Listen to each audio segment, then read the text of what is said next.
오늘 저희들에게 주시는 하나님의 말씀은 시편 136편 21절에서 26절 말씀입니다. 저의 땅을 기업으로 주신 이에게 감사하라. 그 인자하심이 영원하미로다. 곧 그 종 이스라엘에게 기업으로 주신 이에게 감사하라. 그 인자하심이 영원하미로다. 우리를 비천한 데서 기념하신 이에게 감사하라. 그 인자하심이 영원하미로다. 우리를 우리 대적에게서 건지신 이에게 감사하라. 그 인자하심이 영원하미로다. 모든 육체에게 식물을 주신 이에게 감사하라. 그 인자하심이 영원하미로다. 하늘의 하나님께 감사하라. 그 인자하심이 영원하미로다. 아멘. 오늘도 이처럼 모여서 하나님께 예배할 수 있도록 우리에게 은혜를 주신 하나님께 감사를 드립니다. 변장로님 시편 136편을 쭉 읽어주시는데 감사하라 감사하라, 그 말씀을 제가 계속 뒤에서 들으면서 또 아멘으로 응답하면서 이런 생각이 들었습니다. 그렇지, 우리가 일평생 살면서 감사합니다 고백해도 참 부족한 풍성한 은혜 속에 우리가 살고 있지, 그런 생각이 들었습니다.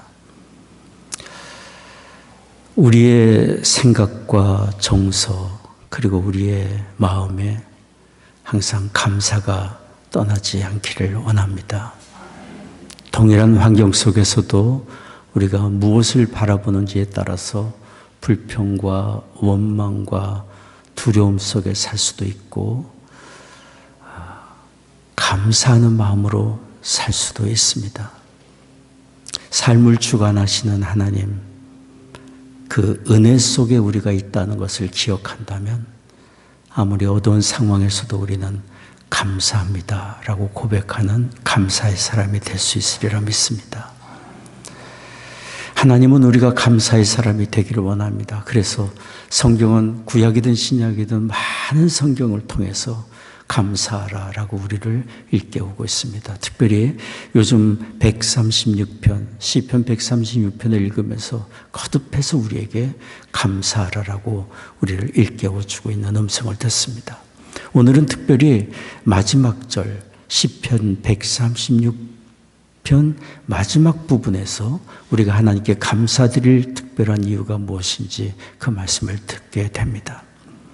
우리가 하나님께 드릴 감사의 이유는 하나님의 신실하심 때문입니다. 하나님의 신실하심 때문입니다. 신실하다는 말은 히브리어로 바타흐입니다. 히브리어로 바타흐라는 말은 바탕이 견고하다라는 뜻을 갖고 있습니다. 바탕이 견고하니 거기에 든든한 집을 세울 수도 있고 무엇을 의지할 수도 있습니다. 안심이 됩니다. 바탕이 견고하니까. 하나님이 신실하시다라는 말을 사용할 때 바로 이런 바타흐라는 용어를 사용했습니다.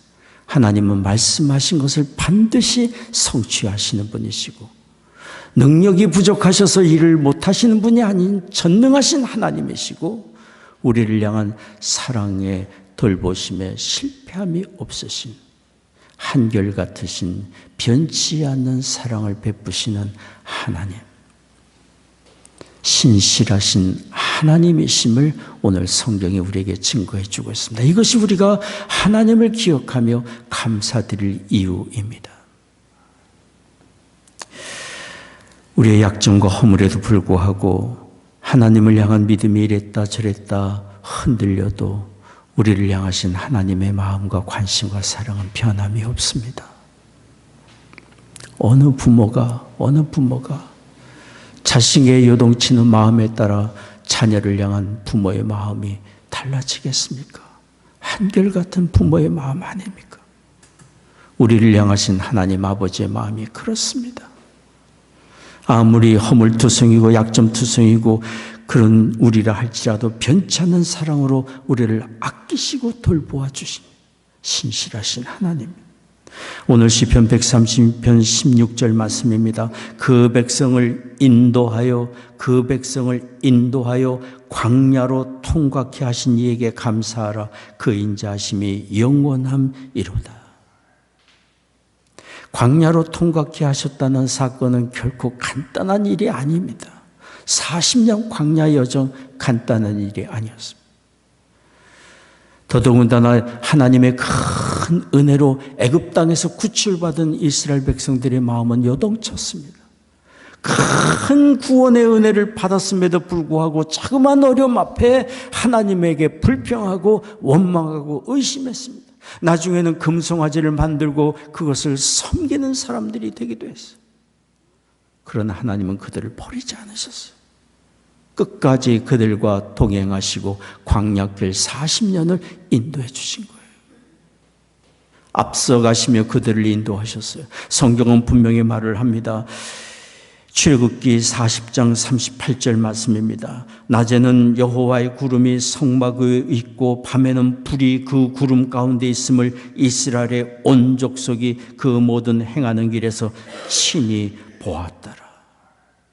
낮에는 구름 기둥으로 밤에는 불 기둥으로 그들의 가는 길을 밝혀주시고 어디로 가야 할지. 왜냐하면 광야는 그들이 처음 가는 길이기 때문에 애굽을 빠져나와 가나안까지 가야 되는데 어디로 어떻게 가야 안전할지 모르는 상황에 전적인 하나님의 인도하심이 아니면 불가능한 상황에서 밤낮으로 하나님이 그들과 함께 하셨고 동행하시고 갈 길을 인도해 주셨어요. 또한 그들이 광야길 가는 날 동안 날마다 만나와 메추라기를 내려주셔서 굶주리지 않게 하셨어요. 수많은 대적이 광야 40년 동안 이스라엘 백성을 공격했습니다. 그때마다 하나님이 그들을 보호하시고 지켜주셨어요. 하나님이 대신 싸우셨어요. 한결같이 광야 40년 동안 그들을 하나님이 잊지 않으시고 택하신 백성 끝까지 동행하시며 약속의 가나안 땅으로 인도해 주신 것입니다. 여기 성경은 바로 그런 신실하신 하나님의 은혜를 기억하고 하나님께 감사하는 사람이 되라고 촉구하고 있는 거예요. 편자론이 이미 읽어주신 말씀이지만 시편 136편 21절 26절까지 우리 다시 한번 같이 읽겠습니다. 저희의 땅을 기업으로 주신 이에게 감사하라. 그 인자하심이 영원함이로다. 곧 그 종 이스라엘에게 기업으로 주신 이에게 감사하라. 그 인자하심이 영원함이로다. 우리를 비천한 데서 기념하신 이에게 감사하라. 그 인자하심이 영원함이로다. 우리를 우리의 대적에게서 건지신 이에게 감사하라. 그 인자하심이 영원함이로다. 모든 육체에게 식물을 주신 이에게 감사하라. 그 인자하심이 영원함이로다. 하늘의 하나님께 감사하라. 그 인자하심이 영원함이로다. 변치 않으시는 하나님. 이스라엘의 지도자 모세도 하나님의 부르심을 받기 바로 직전에 이스라엘 백성들에게 다시 한번 설교하면서 하나님의 신실하신 돌보심으로 여기까지 이르렀음을 일깨워줬어요. 그 말씀이 바로 신명기 32장 10절 말씀이에요. 이런 보시면 같이 읽겠습니다. 여호와께서 그를 황무지에서 짐승에 부르짖는 광야에서 만나시고 호위하시며 보호하시며 자기 눈동자같이 지키셨도다. 결코 빼앗길 수 없는 하나님의 백성으로 지키고 돌보아 주셨음을 말씀합니다. 그 하나님은 지금도 우리와 함께하고 계십니다. 허물과 죄로 죽었던 우리를 살리신 하나님께서, 우리의 영존하신 아버지가 되신 하나님께서 결단코 우리를 잊지 아니하시고 인생 여정 사는 날 동안 동행하시며 갈 길 인도하시고 낙심될 때 일으켜 세워주며 하나님의 은혜 받은 자요 복 받은 사람으로서 살아가도록 격려하시고 인도해 주십니다. 때로는 우리의 가는 길이 광야길처럼 고단하고 갈 길이 보이지 않을 수 있습니다. 그러나 그럴 때에도 하나님은 여전히 일하고 계십니다. 전능하신 하나님의 그 능력의 손으로 우리를 붙드시고 우리가 알지 못하는 방법으로 일 행하시며 크고 비밀한 일을 이루어 가십니다. 우리는 이런 신실하신 하나님의 은혜를 받고 사는 사람으로서 우리 자신의 영혼을 일깨우고 신실하신 하나님을 바라보며 감사하며 용기와 소망을 잃지 않고 살도록 스스로를 격려할 뿐 아니라 가정에서 부부간에 서로에게 신실하신 하나님이 우리와 함께 하십니다 일깨워주고, 우리의 사랑하는 자녀들에게 신실하신 하나님이 함께 계심을 일깨워주고, 사랑하는 이웃에게 신실하신 하나님의 일하심을 일깨워줘야 합니다. 이것은 진리이기 때문이고 성경은 바로 이런 사실을 우리에게 드러내어 보여주고 있기 때문이에요. 제가 아는 어느 가정의 형이 성경을 읽고 묵상을 하다가 동생에게 메시지를 보냈습니다. 한참 직장일로 근심하고 낙심에 빠지는 동생에게 이런 메시지를 보냈습니다. 하나님이 우리를 위해 무엇을 준비하시는지 우리는 알 수 없다. 하나님이 하시는 일과 우리의 있는 곳은 너무도 다른 차원이기 때문이다. 그리고 우리를 위한 하나님의 계획을 믿고 의지하는 것이 삶에 대한 우리의 통제력을 잃어버리고 자유를 잃어버리는 것처럼 보일 수 있다. 그러나 하나님의 계획이 있음을 믿고 의지하는 것은 하나님이 우리에게 주시고자 예비하신 복을 받을 마음을 준비하는 것이다. 우리가 이런 믿음을 가지고 하나님께 우리의 삶을 내어드릴 때 삶의 혼란과 고통 중에도 평안을 얻을 수 있을 것이다. 나보다 너를 더욱 사랑하시는 하나님이 너를 위해 어떤 놀라운 일을 행하실지 이 형이 어서 속히 보고 싶다. 그때까지 우리 함께 가자. 형이 보낸 이 메시지는 동생에게 꼭 필요한 메시지였어. 그리고 우리들에게도 필요한 메시지. 우리는 알 수 없지만 하나님은 여전히 일하시고 그 선하신 뜻을 반드시 드러내어 보여주실 때가 있습니다. 그리고 하나님의 일하심은 항상 그 끝이 결과가 좋고 선합니다. 변치 않는 사랑으로 우리를 지키고 돌보시는 신실하신 하나님이시기 때문에. 어느 찬양 사역자가 참 가난했습니다. 사랑하는 사람을 만나 가정을 이루었습니다. 그러나 결혼식을 했지만 신혼여행을 갈 여유가 되지를 못했습니다. 그러나 이들 부부는 날마다 저녁마다 만나 하나님께서 가정을 허락해 주신 것을 인하여 감사드리며 찬양을 했어요. 그러던 어느 날 멀리 타주에 있는 어느 교회에서 초청을 받았어요. 가서 찬양 집회를 인도해야 되는 상황이었어요. 남편의 마음에 이런 생각이 들었습니다. 돈이 없어 신혼여행 못 가는 우리에게 형편을 아신 하나님이 이렇게 이런 방식으로 신혼여행을 보내주시는가? 함께 부부가 기차를 타고 먼 타주까지 갔어요. 그리고 은혜롭게 집회를 인도했어요. 그리고는 멀리 타주까지 온 그 상황에 식품점 2층에 있는 조그만 방 하나를 싼 가격에 렌트를 해서 며칠간 그곳에 머물며 신혼여행을 그곳에서 보내고자 했습니다. 식품점 2층에 있는 자그마한 방에 마침 피아노가 있었습니다. 아내가 피아노를 치고 남편은 트럼본을 불면서 하나님께서 이런 방식으로 신혼여행을 보내주시는 그 은혜를 생각하며 함께 부부가 찬송을 했어요. 은혜를 받은 분은 식품점 주인이었어요. 아래층에서 듣는데 얼마나 은혜로운 악기 연주와 찬송 소리가 들리는지 감동이 됐어요. 그래서 믿음이 좋은 자기 친구에게 그들 부부를 소개했어요. 이들 찬양 사역자 부부는 식품점 주인의 친구와 만나서 교제를 하며 하나님의 은혜가 얼마나 큰지 서로 나누며 은혜를 나누다가 그날 저녁에 마침 가까운 곳에서 있는 부흥 집회에 참여하게 됐어요. 그런데 그날 부흥 집회에 오셔서 말씀을 증거하신 분이 빌리 그레암 목사님이셨어요. 그런데 그날 찬양 인도를 해야 될 찬양 사역자가 몸이 불편해서 참여를 하지 못했어요. 전도단이 이들 예배에 참석한 찬양 사역자 부부에게 찬양 인도를 부탁하게 된 거예요. 그날 참 은혜롭게 예배를 인도했어요. 빌리그램 목사님이 큰 은혜를 받고 이분들에게 빌리그램 전도단에 함께 속해서 일을 하지 않겠냐고 그들에게 부탁을 한 거예요. 그날로부터 이들은 빌리그램 전도 협회의 음악 디렉터로 동참해서 사역을 하게 됐고, 빌리그램 전도단이 가는 곳마다 전 세계를 다니며 아름다운 음악으로 주 예수 그리스도의 구원의 은혜와 복음을 증거하는 놀라운 사역에 동참하게 된 거예요. 빌리그램 전도협회 음악 디렉터 바로 이분이 클리프 베로우라는 분이고, 아내는 빌리라는 여성입니다. 한 걸음씩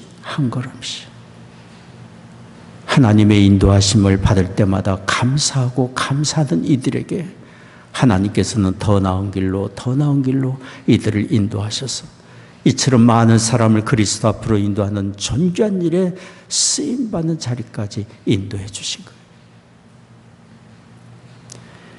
우리가 알지 못하는 크고 비밀한 일을 가지시고 우리의 가는 길을 인도하시는 하나님이십니다. 때로는 우리의 어려운 형편도 사용하시고 우리의 어려운 낙심된 상황도 사용하시고 결국에 선한 길로 인도하시는 하나님, 우리를 돌보시는 신실하신 하나님은 결코 실패하시지 않는 분이십니다. 에레미야가 3장 22절 23절이 증거합니다. 같이 읽겠습니다. 여호와의 자비와 긍휼이 무궁하심으로 우리가 진멸되지 아니합니다. 이것이 아침마다 새로우니 주의 성실이 크도소이다. 주의 신실하심이 크도소이다. 시편 23편 4절 6절도 증거합니다. 같이 읽겠습니다. 내가 사망의 음침한 골짜기로 다닐지라도 해를 두려워하지 않을 것은 주께서 나와 함께 하심이라. 주의 지팡이와 막대기가 나를 안위하시나이다. 주께서 내 원수의 목전에서 내게 상을 베푸시고 기름으로 내 머리에 바르셨으니 내 잔이 넘치나이다. 나의 평생의 선하심과 인자하심이 정녕 나를 따르리니 내가 여호와의 집에 영원히 거하리로다. 비록 우리가 사망의 음침한 골짜기와 같은 길을 간다 할지라도 주의 돌보심과 인도하심은 결단코 중단되지 않습니다. 오늘 여기 시편도 증거하지 않습니까? 그 인자하심이 영원함이로다. 그러므로 우리는 우리의 약함과 삶의 문제를 하나님께 다 내어 맡기고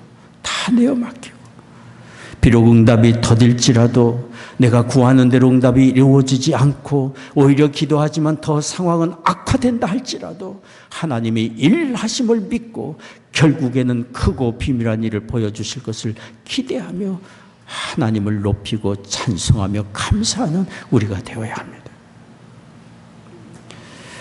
요한복음 11장에는 베다니에 사는 나사로의 병든 사건이 나옵니다.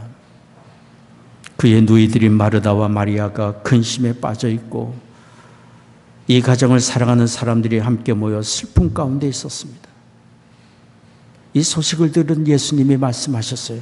요한복음 11장 4절의 말씀입니다. 이 병은 죽을 병이 아니라 하나님의 영광을 위하며 하나님의 아들로 이를 인하여 영광을 얻게 하려 하심이라.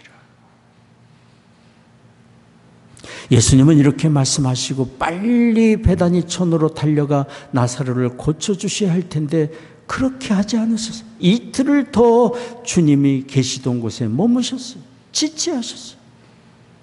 결국 나사로는 그 병으로 죽었습니다. 예수님이 나사로의 마을 베다니에 도착하셨을 때는 나사로가 죽은 지 이미 사흘이 지났을 때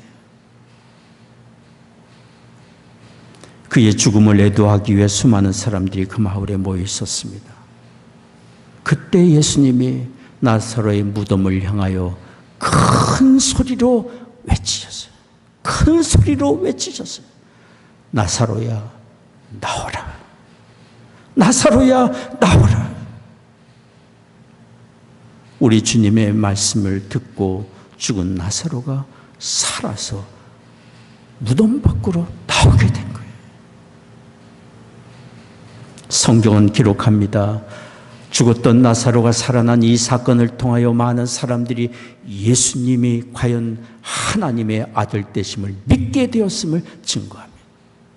그러니 나사로의 병든 사건, 그의 죽음에까지 갔던 사건은 의미 없는 사건이 아니라 그리스도를 높이고 증거하는 데 쓰임받는 귀한 사건이었던 거예요.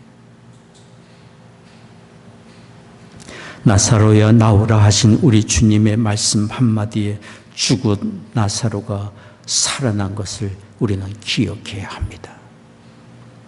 우리 주님이 말씀하시면 죽음과 같은 절망적인 상황도 일순간에 변화되고 치유되고 회복될 수 있습니다. 우리 주님 말씀 한마디 하시면.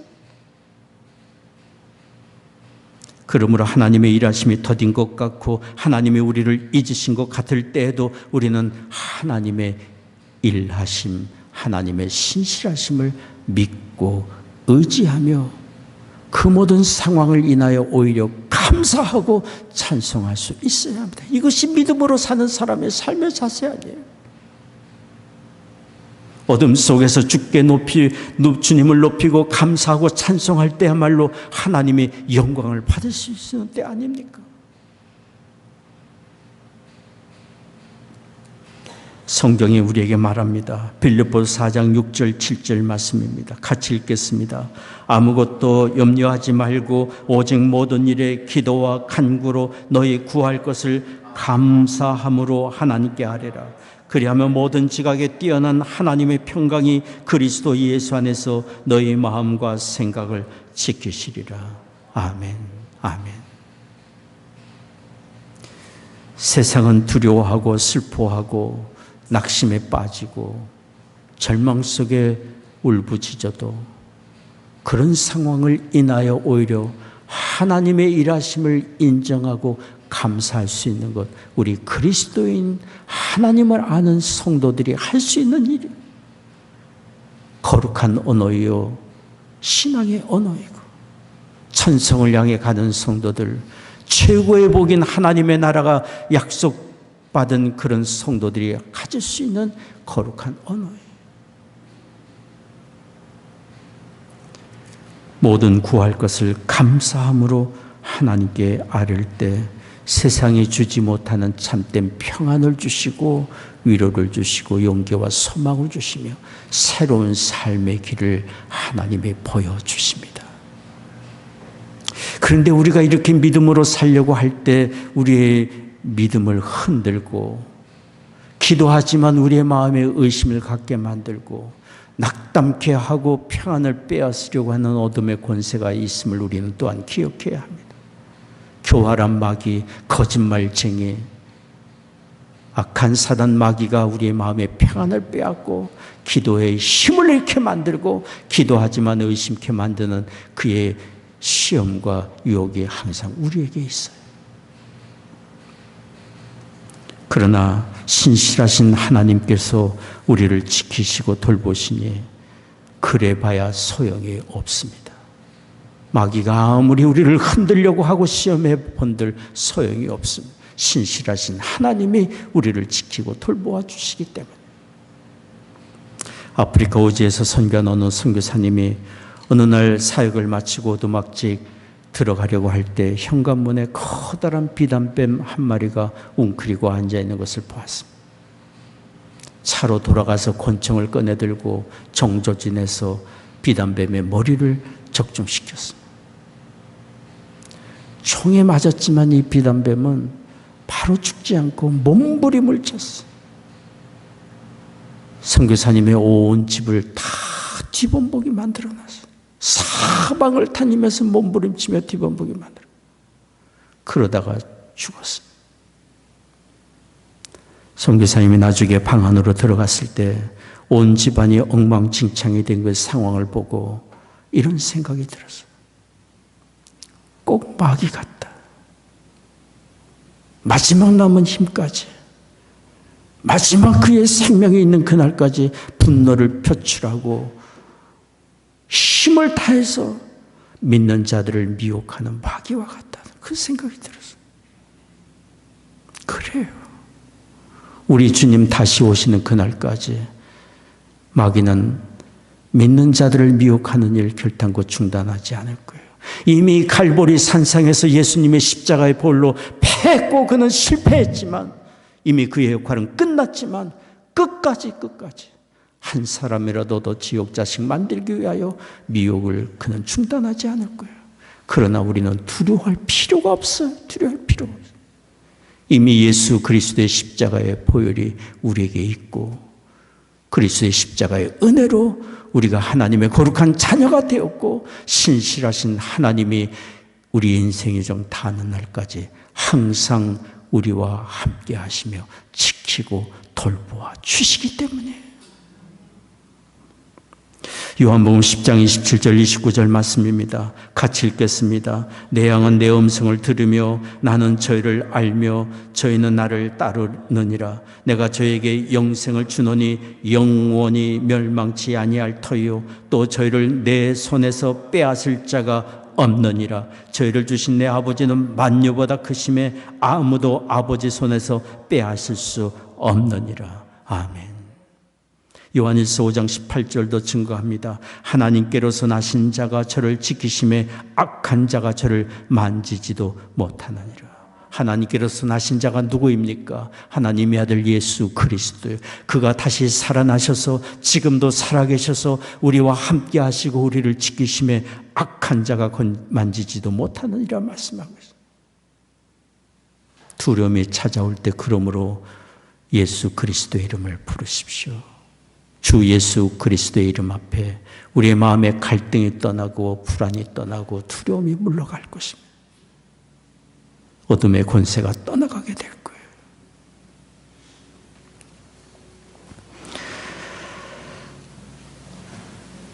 지시온 목사님, 미국의 지시온 목사님은 미국 켄터키의 가난한 농가에서 태어나셨습니다.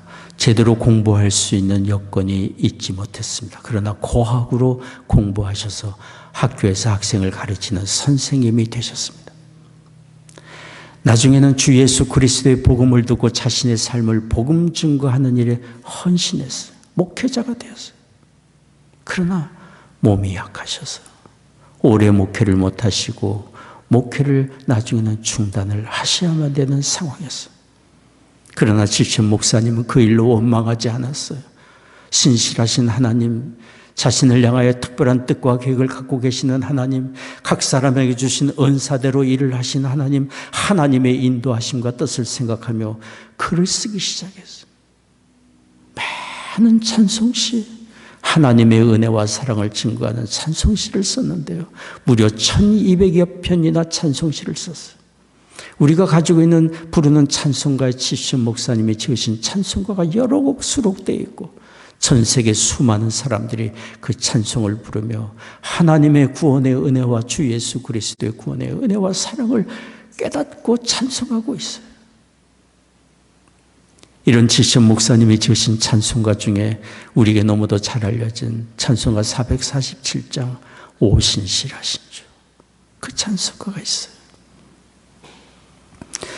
오신실하신 주 내 아버지여 늘 함께 계시니 두려움 없네.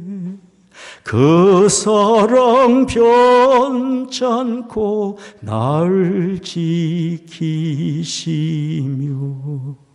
어제나 오늘이 한결같네. 오신실하신 주, 오신실하신 주, 날마다 자비를 베푸시며 일용할 모든 것 내려주시니 오 신실하신 주 나의 구주. 우리가 기도할 때마다 부르는 하나님 아버지, 우리 마음속에 생각하며 생각하는 하나님 아버지, 그 하나님이 어제나 오늘이나 변치 않는 사랑으로 우리를 지키시고 돌보시는 신실하신 하나님이심을 기억하기를 원합니다. 오늘 말씀을 통해 우리가 또 들어야 될 말씀이 있습니다. 그것은 신실하신 하나님 늘 나와 함께 하시고 동행하심을 우리가 믿고 감사하며 찬송한다면 우리가 또한 신실한 사람으로 살아야 할 것입니다. 그럴 때 우리를 통해 하나님이 증거가 되고 신실한 삶을 살면서 우리를 돌보시는 신실한 하나님의 은혜를 더 깊이 경험하며 살 수 있습니다. 하나님을 본받아 사는 삶을. 에베소서 5장 1절이 말합니다. 같이 읽겠습니다. 그러므로 사랑을 입은 자녀같이 너희는 하나님을 본받는 자가 되고, 너희는 하나님을 본받는 자가 되고, 세상을 본받는 것이 아니라 하나님을 본받는 자가 되고, 옛사람의 옛 모습 기질대로 사는 것이 아니라 변화가 되어 우리의 영존하신 하나님 아버지를 본받아 사는 우리가 되어야 합니다. 하나님의 신실하신 같이 어느 곳에 가든지 가정에서나 일터에서나 모든 만남의 관계 속에서 저분은 참 믿을 만한 사람이고 충성된 사람이고 신실한 사람이라는 인정을 우리가 받는다면 그런 우리를 통해 하나님이 첫째는 영광을 받으시고 우리를 통해 행하실 일이 너무도 많으실 것입니다. 이 세상은 신실한 사람을 필요로 합니다. 구약 성경의 요셉은 참 믿을 만한 사람이었습니다. 고난을 많이 겪었지만 그는 하나님의 일하심, 자기가 함께 하시는 하나님을 늘 의지하고 소망을 가졌습니다. 그런 가운데 그는 어떤 상황에서든지 맡겨진 일에 충성을 다했습니다. 그가 애굽의 종으로 팔려갔을 때 애굽의 보디발 주인이 그를 믿었습니다. 얼마나 성실했는지. 요셉에게 가정 총무의 역할을 맡겼고 모든 재산을 관리를 그에게 다 맡겼고 그에게 맡긴 것은 더 이상 돌아보지 않았어요. 그만큼 요셉을 믿었어요. 요셉의 억울한 누명을 쓰고 감옥에 들어갔을 때도 감옥의 책임자가 요셉을 신뢰해서 모든 죄수를 돌보는 일을 요셉에게 다 맡겼고 모든 재무 사무를 그에게 다 맡겼어요. 요셉에게 맡긴 것은 더 이상 돌아보지 않고 간섭하지 않았어요. 그만큼 요셉을 믿었기 때문에. 이런 요셉은 나중에 애굽의 총리로 쓰임을 받게 되었고 천하의 2만 7년대 흉년 중에 애굽과 온 나라와 자기의 가족까지 살리는 존귀한 역할을 감당하게 된 것입니다. 신실하신 하나님, 바로 그분이 충성된 사람 요셉을 사용하셨고 그를 존귀케 해주신 것입니다. 우리 주님은 천국을 비유로 말씀하시는 달란트 비유에서 맡겨준 달란트로 곱절의 이윤을 남긴 종들에게 주인이 이렇게 하신 말씀을 들려주었습니다. 마태복음 25장 23절 말씀인데요. 같이 읽겠습니다. 그 주인이 이르되 잘하였도다 착하고 충성된 종아, 내가 작은 일에 충성하였음에 내가 많은 것으로 내게 맡기리니 내 주인의 즐거움에 참여할지어다. 착하고 충성된 종이라 보시고 인정하시는 하나님, 작은 일에 충성된 자에게 더 많은 것을 맡기시는 하나님, 이것이 하나님 나라의 원칙이고 하나님의 은혜의 세계 속에서 주께서 찾으시는 우리의 삶의 자세.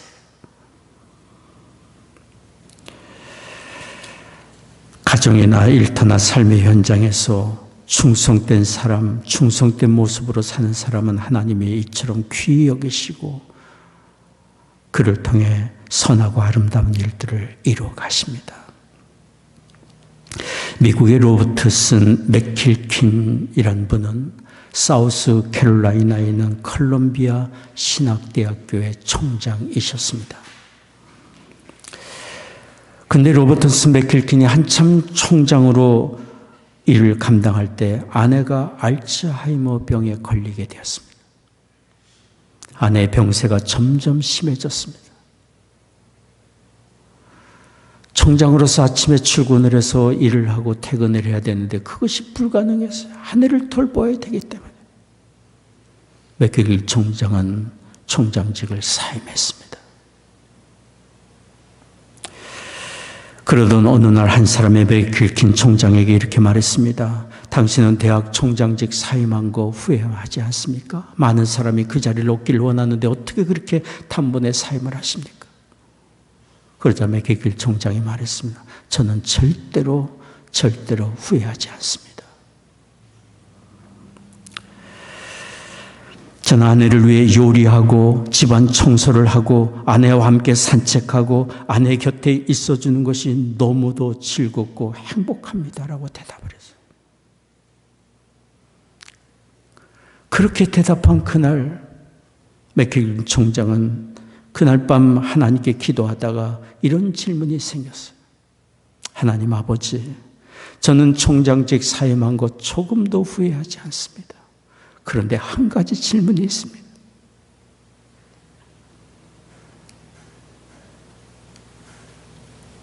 지금 저는 아내를 보살피는 것이 너무도 좋습니다. 그러나 한 가지 궁금한 것이 있습니다. 운동 경기장에서 코치가 시합을 하고 있는 선수를 불러들여 벤치에 앉힌다면 그 선수는 실력이 부족하여 그 시합에 도움이 되지 않거나 필요하지 않기 때문이 아닐까요?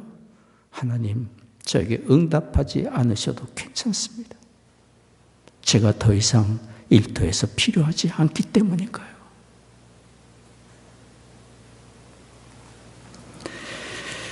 그분은 이런 질문을 가지고 기도하다가 그날 밤에 잠자리에 들었는데 잠을 이루지를 못했어요. 하나님, 제가 필요 없는 사람인가요? 그 다음날 아침이 되었을 때 이분은 어느 때와 같이 아내의 손을 잡고 동네를 산책하고 있었습니다. 그때 술에 취한 한 사람이 비틀거리며 그 곁을 지나가다가 두 분이 손을 꼭 잡고 걷는 모습을 보며 이렇게 말했습니다. That's good. I like it. 몇 번이고 반복해서 말했어요. That's good. I like it. 지나쳐서 멀리 가고 있는데도 멈춰서서 바라보면서 계속 얘기를 했어요. That's good. I like it. 보기 참 좋습니다. 정말 좋습니다.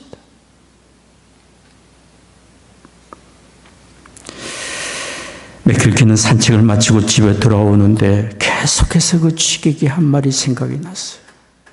That's good. I like it. 그때 그는 이런 깨달음이 그의 마음에 찾아왔어요. 아, 하나님이 그 술 취한 사람을 통해 나에게 말씀하신 거로구나. 취객을 통해 나에게 말씀하신 거로구나. 그래, 나는 지금 벤치에 앉아있는 선수와 같을지 몰라. 그러나 주님이 지금 내가 아내를 돌보는 이 일이 보시기에 좋다고 하시면 다 되는 것 아닌가? 내가 더 바랄 것이 무엇인가? 하나님이 보시기에 좋다고 하면 다 되는 것 아닌가?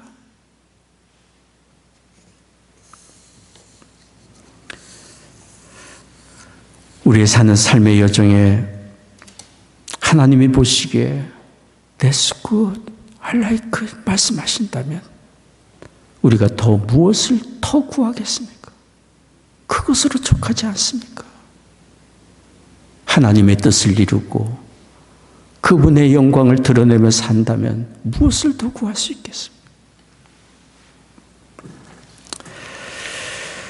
저는 저희 모자구 교회 교우들을 생각할 때마다 늘 감사한 마음으로 기도합니다. 그것은 우리 교우들이 가정에서나 일터에서나 약속을 지키며 신실한 사람으로 인정받고 사시고 계시기 때문입니다. 또 한결같은 마음으로 주님의 일에 헌신하고 봉사하고 계시는 그 모습을 볼 때 얼마나 마음이 감동이 되는지 몰라요.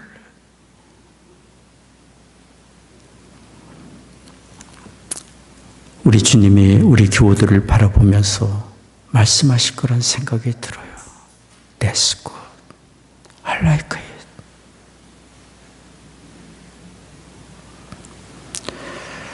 우리 주님이 보시고 인정하시며 착하고 충성된 종이라 칭찬하시는 우리 교우들의 삶을 하나님이 존귀하게 해주시리라고 믿습니다. 오늘 시편 136편이 거듭 증거하는 이 말씀을 우리가 기억하길 원합니다. 그 인자하심이 영원함이로다. 그 인자하심이 영원함이로다. 그 인자하심이 영원함이로다. 기도하겠습니다. 자비로우신 아버지 하나님, 긍휼과 자비로 우리를 붙드시고 날마다 아침마다 우리를 인도하시고 돌보시는 하나님, 주의 일하심이 성실하시고 영원하심을 감사드립니다. 오늘 저희들 주님 앞에 예배하며 헌금을 구별하여 드립니다. 우리의 심령을 드리며 우리의 삶을 드립니다. 허락해 주신 가정마다 믿음과 사랑으로 든든히 세워져 가게 하옵시고 어떤 상황이 있을지라도 하나님께 그 일로 인하여 감사하며 찬송하는 우리의 모든 교우들의 가정이 되게 하여 주옵소서. 우리의 사랑하는 자녀들 이룬 가정과 학업의 현장과 일터에 하나님 은혜 내려주시사 하나님 아버지의 신실하신 그 은혜를 알고 감사하며 찬송하는 우리의 자녀들 다 되게 하여 주옵소서. 성도들 가정에 경영하는 사업 다 잘되게 하시고 일터마다 복된 장소들이 되게 하여 주시옵소서. 육신이 연약한 교우들이 있습니다. 하나님 이 시간 치유의 광선을 비추어 주시사 모든 질병과 연약함 굴복하여 떠나가게 하여 주옵시고 강건한 은혜를 얻게 하여 주옵소서. 마음에 참된 평안과 용기와 소망을 또한 얻게 하여 주옵소서. 사랑하는 조국과 북녘 땅 하나님의 은혜 창중에 의탁합니다. 이 나라를 주의 의의 도구로 또한 사용해 주시옵소서. 전쟁 중인 곳마다 하나님 은혜 내려주시사 속히 전쟁이 그치고 평화가 임하게 하여 주옵소서. 감사하며 우리 주 예수 그리스도의 이름으로 기도하옵나이다.